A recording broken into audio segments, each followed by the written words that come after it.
Hey everybody, it's Jessica DeMassa with WTF Health. What's the future of health? I am talking to the who's who of health tech and healthcare innovation. And today we are diving into the very important topic of what's happening with mental health care in the Medicaid market. And so here to weigh in on that, we've got two experts joining me. This is pretty cool. So from Circulo, which is a different kind of tech-enabled managed Medicaid plan, plus, we'll hear about the plus later. We've got Vik Bakhru, he is their Chief Health Officer, and joining us from Brave Health, we have their CEO, Anna Lindow. Good to have you guys here. Thanks for Great to be having me. here. So I am so excited to dive into this because I think, obviously our entire focus on mental health care over the last couple of years has just really become laser in terms of just looking at, different populations of patients, different types of mental health care needs.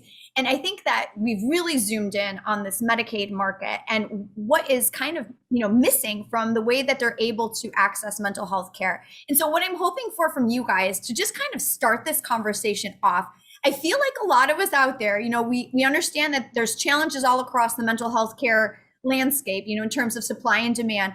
I don't know if we really understand how this is manifesting in the Medicaid market specifically, and how some of the social determinants of health issues and health inequities and healthcare access issues are even perpetuating that problem further. And so where I want to start out with you guys is just to start there. So give us a state of play of what's going on in the Medicaid market when it comes to mental health care. I want to hear about the gaps in care. I want to hear about patient experience, what's missing. I want to hear some examples. I want to hear about how this stacks up in terms of outcomes versus what we expect when we have patients who are seeking mental health care on commercial plans. So let's dive in there. Anna, I want to start with you, and then Vik will have you just chime in. So tell me about it. State of play. Absolutely. So first of all, Jess, you hit the nail on the head when you said that all types of mental health care have a supply and demand issue in this country, right? There's no community in the United States where we can say, oh, we really have too much care here. We have plenty. There's no wait time at all. But just to paint a picture, when we first, started to work on Brave and had a lot of patients in the Miami area, I called one of the psychiatrists in the neighborhood, who's just in private practice and accepts a lot of insurance and happened to accept Medicaid, which is not that common for someone in private practice. And I said, hey, I just want to introduce myself. We're new to the region. We're doing a lot of work in the space also. And the woman said, well, it's nice that you called, but I don't really know what we can offer. We're booked for the next 4 months. Whoa. And right. So it kind of gives you a sense, right, that if you're going to self-pay, if you're paying out of pocket, you can get started tomorrow. If you're using commercial insurance, you can probably get started in a couple of weeks. But if you're looking to get coverage, use your Medicaid coverage. Up until recently, obviously more organizations are coming in to try to address this, like both of ours, but that was the situation, and in most places still is. So it's really scary when you think about what can happen in 4 months. It's a long time to not get the treatment that you need. And it's even worse for kids and adolescents. And I will also say that, on the transitions of care point, we have a situation with Medicaid where, because there's not enough outpatient care, the need to get your prescription refilled doesn't go away. The symptoms that you're having don't go away. And so where do you turn? Well, you end up at the emergency room, or you end up in the hospital. And then after you leave, that same problem is still there. So you leave the hospital, you walk out with maybe 2 weeks of medication. Some places are going to have you leave with 7 days. You need to get to your next appointment so that you don't run out of medication. But the wait time's still 4 months for that psychiatrist near you, right? So we have this gap where you're more likely, pretty significantly, if you have commercial insurance, to have a follow-up appointment after you were hospitalized within 7 days than if you're a Medicaid beneficiary. And so the cycle continues. And not only does that drive and foster more tragedy and human suffering, but it's also so expensive to the system. It's not the best place to get care, and nobody wakes up in the morning saying, I really want to go to the ER today. It's just, that's the situation. And I think that outlines the desperation in a lot of cases there. And it's like, and nobody wants that to happen, but it's like, if there comes to a point, it's either fall through the crack or go to the ER. I mean, go to the ER. Vik, jump in here. I mean, from your perspective at Circulo, I mean, I know you guys have a partnership together and we'll talk through that, but it's like, what are you seeing when you're looking at the patient population, the Medicaid population, the way you want to do things differently? What are you seeing now as like the problems that you're trying to solve? Yeah, great question. And, really would echo a lot of honest sentiments about what's going on in the industry right now. And when we think about the forces at play, we're talking about several that are really, really foundational here. One is the stigma. There's still stigma around mental health, and we've got to work through that as an entire ecosystem if we're going to make any headway in actually addressing the problems that we have in our society. That it's not just about access, right? Over 26 million individuals accessed virtual health last year.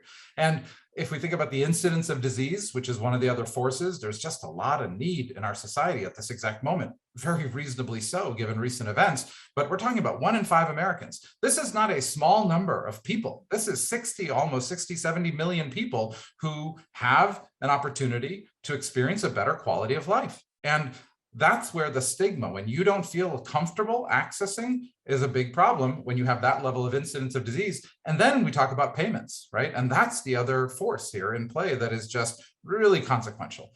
We have the issue of many providers opting out, or when they opt in, not providing enough capacity for people covered by Medicaid. And so this is really what we need to solve for, is the access to care, yes, but beyond the access to care, the feeling of comfort, the psychological safety that it's okay to receive the support you may need at any given moment in time. And that may or may not be a prescription. It may actually be the ability to talk to someone about what you're experiencing.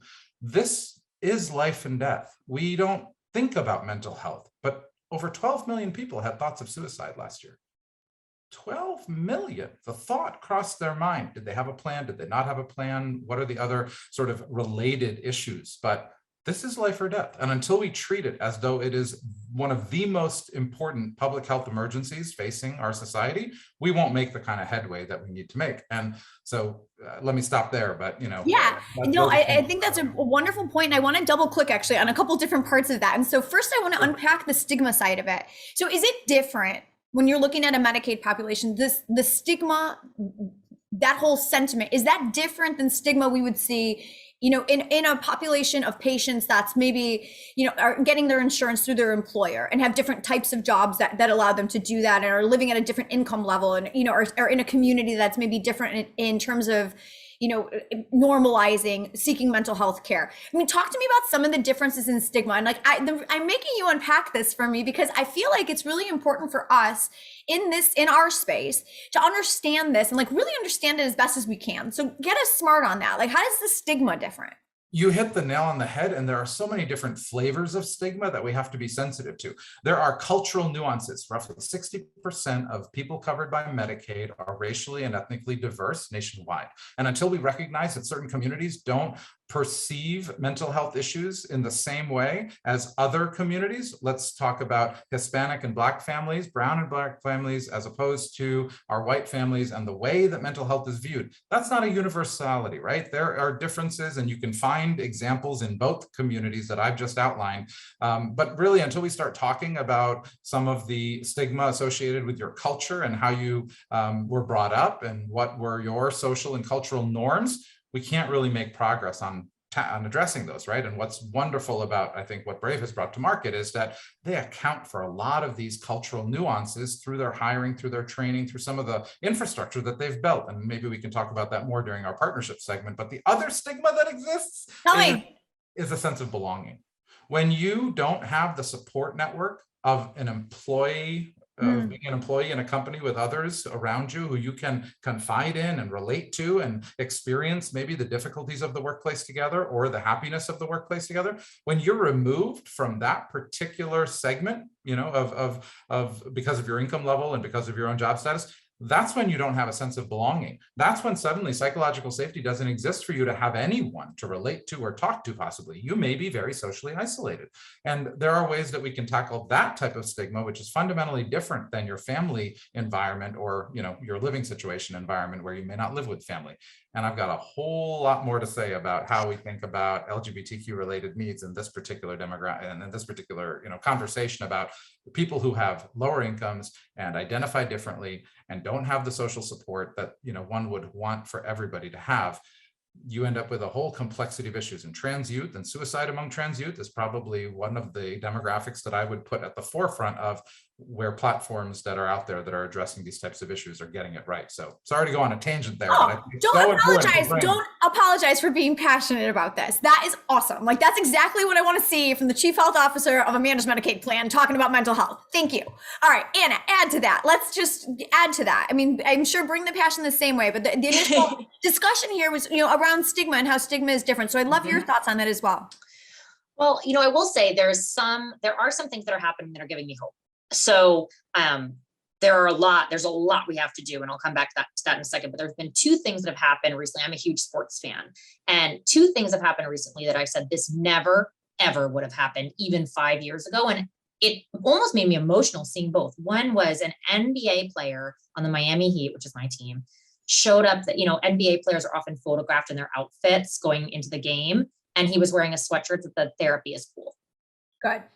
I mean, just even that little thing, like for such a public figure that has such a reach, I thought that was incredible. And then the NFL just did a campaign around mental health awareness. And they had Snoop Dogg and they had a bunch of people, NFL players talking about their journeys and how it's okay to seek care. And so I think that there are things happening that are positive. But I also think, to Vik's point, and I think there are things that are happening that are positive and that are sort of broad, right? All people watch sports across all different types of, parts of the country and demographics. And so I think that's positive. At the same time, though, if we think about people who get their insurance through their employer, there are also increasingly programs, which are great programs, in which you can actually access mental health care directly. And you're being told, this is good. This is something you should do. This is one of the benefits that's offered to you. If you're starting to feel something, try it. You don't have to do anything, right? You don't have to fight for it. You don't have to advocate for yourself. It's just there. And I think that is one of these sort of counterbalances to stigma. It's not just normalizing the conversation, it's also reducing hard and soft access barriers so that if you are ambivalent, which by the way is typical, it's typical to have, it's a common experience to have ambivalence. I've had ambivalence about my own care and I work in the field. So it's something that happens to many people to say, I have some mixed feelings about this. But if you have to go on a crusade to fight for your ability to get care, well, that ambivalence is going to have a lot longer of a time to take hold. And so a lot of times when I think about what we're doing at Brave, the way I think about it is we have a group of people that the healthcare system is trying to get help. And once a glimmer of an idea of, hey, maybe I would consider this comes alive, that's when we as a system owe people to try really hard to say, now's the time. Our door is open. We are here. You can try this. And that doesn't mean for everyone they'll start right away, but it happens all the time at Brave that somebody gets referred to Brave. They don't start care right away. 3 months, 6 months later, I'm ready now. Okay. And that's what we want, right? This is not a linear progression of how we get care. It's not a linear progression of how we relate to care. There's cyclical elements. And so as a system, we have to think about the idea that people's relationship to stigma is always changing and the influences they're getting and hearing are changing. And so we have to say, whenever the time is right for you, the system is not going to fight you in getting started. I think that's a wonderful point, and I've never even thought about that, but just how, validating or even like the positive reinforcement that you get when you're surrounded by, you have that support network that is like, yeah, this is great, you should do it. But if you don't have that, when that's taken away, how there might be a little bit more of a hesitancy and a little bit more second guessing that happens and a little bit, longer of a period of time to decide to jump in. Mm-hmm. All right, I want to, before we move on, I want to ask back to one of Vik's earlier points, talking about cost. And talking about how mental health care providers, obviously want to help, but it's like, they've got to get paid as well. And there's kind of like this double standard that's existing here. Unpack that for us. And I think, Vik, we'll start with you on that because you're on the payment side of things. So tell us what that looks like. Just help us understand. Yeah, I think the starting point for understanding some of the cost considerations is that we are so blessed as a society to have many different types of professionals who can be important in the journey of solving some of the issues that people might experience. And so when we think about licensed clinical social workers, when we think about other types of therapy that can be provided not only by a psychologist or a psychiatrist, I think when we're more inclusive in our practice of meeting the needs of those affected by mental health issues, we can definitely definitely solve some of the issues that we've historically experienced by not emphasizing those individuals in our health ecosystem. So that's like the first thing that comes to mind, is being more inclusive. And I think Brave does a phenomenal job of this, by the way. So I think the other analysis thing, I'm a cheerleader. I can tell. Feelings mutual. Likewise, right? So I think the second thing when we talk about the cost is those plans that have a responsibility to offer the range of benefits that are important for achieving overall health have to do more. Medicaid is an under-resourced program for the number of people that are supported by it. And this is widely accepted by most individuals who operate in this particular segment of our healthcare ecosystem. So now the question is, where's the commitment to do better? How are we going to reduce administrative burden through automation and some of the amazing technology that we have available to us, and deploy those resources for the benefit of the members we are charged with supporting? So I think the cost part has to come from a variety of angles. We got to be more inclusive in our provider base, and we've got to put more resources that are reallocated. We may not have the ability to just add more. So how do we actually take costs out of the system from some of the administration and reallocate it to the areas that are needed? And again, I would argue mental health is foremost among those. Anna, do you have anything you want to add there? I would just underscore that, like we were talking about before, the most expensive place to get your healthcare is the hospital, by far. And so if we were operating in a world where every hospital admission, every ED visit was truly necessary, and that was the best place to get the care, then that would be a different story, but we know that we're not. And so one of the things it's both a tragedy, but it's also an opportunity, is that a lot of what we have to do is operational. A lot of what we have to do is actually around getting people the right care at the right time in the right place, using the right format, but we know what needs to happen.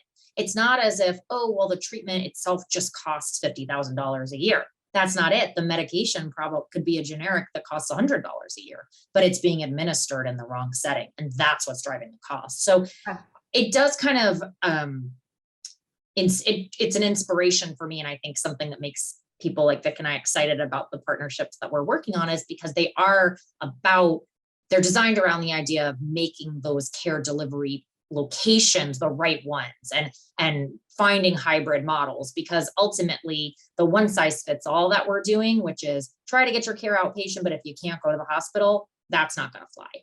All right, let's get into how you guys are doing things differently. And so before we get there, though, I do want to give you guys an opportunity to just really quick introduce us to your respective businesses. So, I mean, we'll start with Vik on the Circulo side. So I've spoken with Sean about Circulo back when it was launched, back when you guys launched in February of 2021, $50 million, all the same investors as Olive and all of the, treasury that you have there. Circulo is built on top of Olive's tech, which I think is really cool, and talked to Sean extensively about that. You guys can check out that interview if you're really interested in that. But Vik, the story has evolved, right? I mean, we're a year later, things have changed. So tell me where you're at right now in terms of Circulo generally, and then we'll ultimately make our way to Anna and then get into the partnership, okay?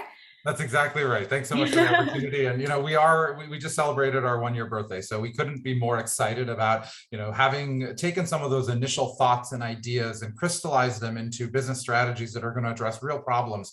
I would represent in Medicaid and beyond, right? We are thinking far more holistically, not just about the individual that we're serving, but about the way that we can have impact. Because what we're finding is that the technology that we're building, the protocols that we're bringing to market, and the methods that we're ultimately using to solve some of the issues we're encountering, these are applicable across multiple areas of our health ecosystem. So we're thinking broadly in that regard. We're also thinking broadly about what does it mean to be a payer of care, and how do you vertically integrate certain services where it makes sense to do so. It's no secret, we announced we acquired a company called Huddle Health, which was focused on bringing locations, as we like to call them, to market, and that's a place where people can huddle, where people can come together and discuss whatever needs they may have, or not discuss needs they have, but actually partner with clinicians and non-clinicians to drive better health. So we think a lot about primary health, and we want to get out of the business. We've never been in it, I suppose, but we want to get away from this idea that we're not delivering care. This is not about more and more services on a fee-for-service sort of hamster wheel, if you will. It's really about a shift toward value and being able to bring the right range of services to market in the right cadence. So, we will initially be in Columbus, Ohio, and Albany, New York, and those two, metropolitan areas, as well as a couple other areas. And so happy to share more, but I saw you lean in for a question. I was thinking, because I remember Sean telling me about the Circulator, the Sprinter van that you Right. guys sent, and I thought that was a great idea, because sometimes, whether it's whatever your situation might be, you might be in a place where you can't get away to get the care that you need. And so having it go directly to people, I think that's pretty awesome. That's exactly right. And if you think about the range of individuals that we can serve with a mobile health strategy, it might be that those individuals are hard to move around, or it could be that those individuals are not comfortable in a particular location that doesn't feel like their surroundings or proximal to their surroundings. So there's a lot of community-based, best practices, trying to bring services and meet people where they're at, right? I used to say that a lot at my last company, which, was Same Sky Health. And, the work that we did to really bring proximity between, the person who had the need and the entity that was trying to meet that need, that's so crucially important. And you can do that through connection. And one of the ways that we demonstrate that connection is by bringing the facility to you. And that's actually where Brave comes in a good way. So I'm going to let Anna take over here, because this is exactly what we're doing. Yes. You're doing my job. Yes. Thank you for teeing that right up. So Brave powers outcomes for behavioral health, primarily for a Medicaid audience. And so we are a completely virtual organization. And that's not because by any means we think that there's not a place for in-community care, or that there doesn't need to be in-person care. It's because we think that hybrid care is what must happen, and that to expand the scale and to come up, overcome some of the barriers around just how many psychiatrists live in Albany, right? That's a finite number. It's not likely to get much bigger in the near future. And so when we think, though, about the possibility of connecting services that happen where the patient lives and services that are delivered by somebody who is not where the patient lives, this is where things are headed, right? So that's why we were really excited when we learned about the Circulator concept, is because we have patients all the time who say, I think I could do this, or I could use telehealth, but I need help with it. We have a primary care physician who says, I want to refer this patient, but I think they may struggle with getting it set up. Now, of course, we have a tech support function at Brave, but there are people for whom having someone there with them is important. Not to mention, we're not at a place yet in society where, a drone does an injection for you, right? Like, we still have things that just have to happen with a provider there physically with you, taking vitals or doing other kinds of procedures. And so when I think about how we can expand our impact, and again, our goal is to power outcomes in behavioral health. It's not to deliver services. Delivering services isn't the goal. Powering outcomes is the goal. And sometimes those outcomes require injecting a medication. And, that's the way the medication is delivered. Sometimes those services require having a caregiver be able to be present, and that caregiver supporting the individual and doing that in a physical setting, which is what the Circulator makes possible. And so, coming back to your point earlier, Jess, about, well, how do we address cost? Well, I'm going to guarantee you that a van is a lot more cost effective than building an entire freestanding brick and mortar building in a region. And by the way, that's where the scale comes in. 20% of our patients at Brave live in rural areas. And when I say rural, I mean fewer than 2,500 people. Every one of those towns is not going to have a community mental health center around the corner. That's not possible, right? And so, of course, family medicine doctors do incredible work in those communities, but we do have to support them. So I get really excited when I think about the impact that mobile care can have on rural communities as well, because there is no alternative, right? The only thing we can do is bring the care to the region. We're not going to build, we're not going to 1,000x the amount of exam rooms in our country overnight. So explain to me the partnership then. And Anna, I'm going to stick with you. We'll start with you and then we'll move back to Vik. But so talk to me about the partnership between Brave Health and Circulo then. Like, how did this come about? And what are you guys doing? Are you actually in market right now? Like, give me a sense of what's happening. Yeah, so it started because Vik said, hey, I think we have something interesting that we might be able to do together. And I was like, I'm listening. And it was really, really cool. And we were really excited because exactly like I was just describing, they had come up with a really smooth operational model for how to deliver care using mobile delivery and then having a distant site provider. And the distant site provider is Brave in this case, right? Our provider is seeing the patient that is in the van via telehealth. Now, this is a concept that we had wanted to do in other settings, but it requires a decent amount of coordination, right? You can just imagine getting everybody in the same place at the same time. And so we had wanted to pilot something like this because there are a lot of benefits, but we needed a partner that we knew was going to be really on board with the operation side. And so when this opportunity popped up, we said, hey, this is really cool. We're going to act on this. And so the team has been a delight to work with, and we're just getting started. We have gotten our first few patients in Ohio, and now starting to talk about, like you were saying, I think what we might be able to do in the capital region in New York, where we also operate. That's awesome. I mean, and smooth operational system, I think, is the phrase that you can apply to any Sean Lane led shop. Like that is like famous at Olive and famous at Circulo. So Vik, break that down for us. Like, what does that even mean? Like in the context of this partnership with Brave Health and Anna? Yeah, you know what it's really hard to find in the market is tech-forward solutions that are serving folks who need a little bit more help. And in this particular case, Brave is focused on the population that we are most passionate about serving. And it's just a dream come true to have a partner who is thinking about the right API connections and able to move on a moment's notice in a particular area for a particular need and staff up around your organization's needs. There was some upfront commitment that Anna and her team made, and we really benefited from that because we were able to put in place important infrastructure and you know, hopefully we'll be able to drive the right type of financial value over time. Like Anna said, we just got started, but we are just so thankful that Brave has been able to be such an incredible partner in helping us deliver services to, at this point, a handful of individuals who really, really needed it. All right. So on that point, how does this scale? Like, leave us with some thoughts about what's coming next. Because like you said, both of your companies, young companies, venture backed. We're in, it sounds like 1.5 markets here. Anna's like, we're going to Albany. It's not there yet, but it's on the roadmap near term. But so, I mean, so tell me how this scales. And like the reason I want to ask too, it's not just because of the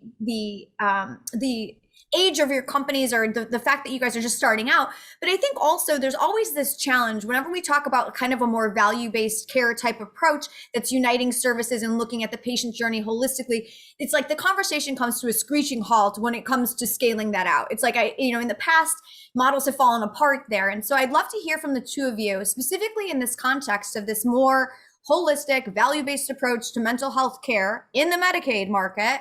Brand new plan, brand new mental health provider. Like, how does this scale? All right, Vik, we'll start with you, and then Anna, you can bring us home. Technology and automation is a core component of the solution from the get-go, and that's, really you've put in place the right foundation to be able to scale, combined with addressing the need in the market where it exists. And so I think that, the opportunity to scale is often driven by, are there enough people in a particular geography? Sometimes it's geography limited, or in a particular segment. Sometimes it's the right kind of insurance for the model that you're pursuing. And in both of those cases, the answer is a resounding yes. So I think we're just in a really great position to be able to scale. And that's because the foundation is there around technology, automation, user experience, user design. We have, I would argue, one of the best product and design teams in all the land. And, maybe a little bit biased there, but that UI, the way that you make it feel comfortable and not scary and, appetizing is the wrong word, but, something that people really are excited to engage with and feel comfortable doing so. I mean, this is really a lot of the UI UX that goes into the journey. So that's all part of the scalability.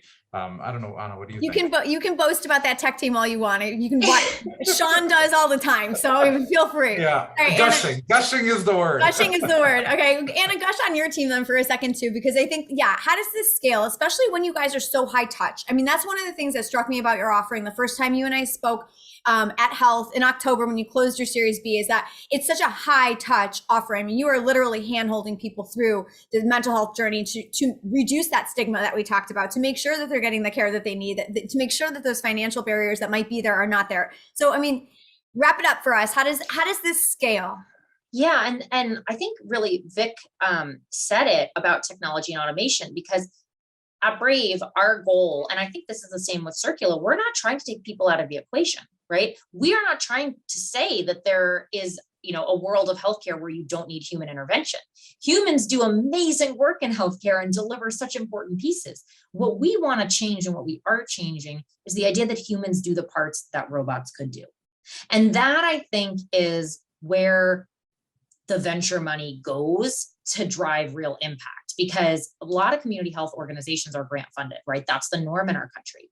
Where's the grant for putting in a $10 million technology platform? Where's the grant for buying a platform that allows you to do robotic process automation and hire RPA developers, right? Where's the grant that lets you build an integration between your system and another's? And with our organizations, we've been able to do that. We just had our data engineers talk.